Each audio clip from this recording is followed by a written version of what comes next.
আয়তনে পৃথিবীর সবচেয়ে বড় এয়ারপোর্ট নির্মিত হবে দুবাইতে।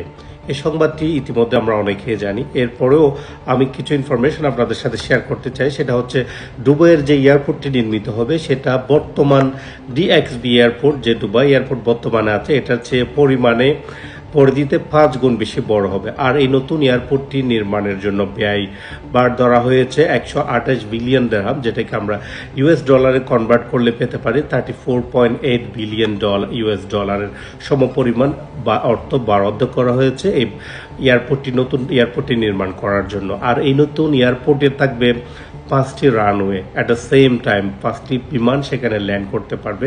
আর সেখানে ওয়ান ওয়েতে বা ওয়ান ডেস্টিনেশনে ল্যান্ডিং থাকবে না, সেখানে বোথ ওয়ে, ইস্ট এবং ওয়েস্ট।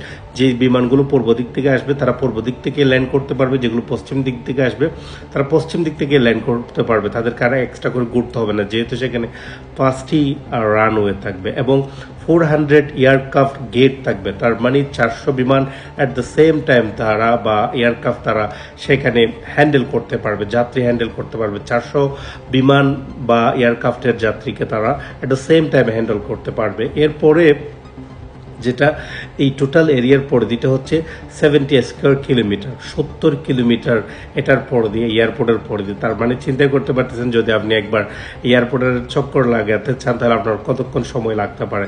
70 বর্গ কিলোমিটার আয়তন এই নতুন এয়ারপোর্টের। আর সেটি হবে জাবল আলীর ওইদিকে, যেখানে বর্তমান আল মকতুম এয়ারপোর্ট আছে সেই জায়গায়।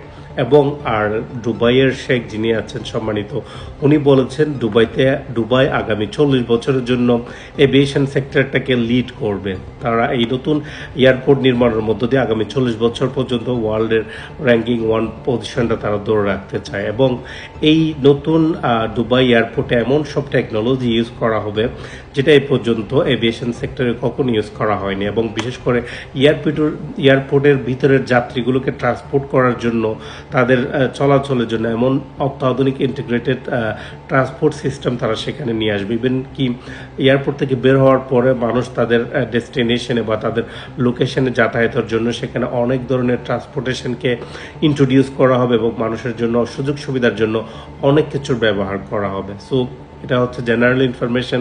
আমরা অনেকে জানি নতুন এয়ারপোর্ট নির্মিত হবে, বাট এই এয়ারপোর্ট নির্মিত হলে সেখানে খুঁটিনাটি কিছু জিনিস আমি আপনাদের সাথে শেয়ার করলাম।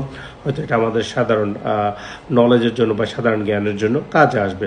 সবাই ভালো থাকবেন, সুস্থ থাকবেন। আসসালামু আলাইকুম ওয়া রাহমাতুল্লাহ।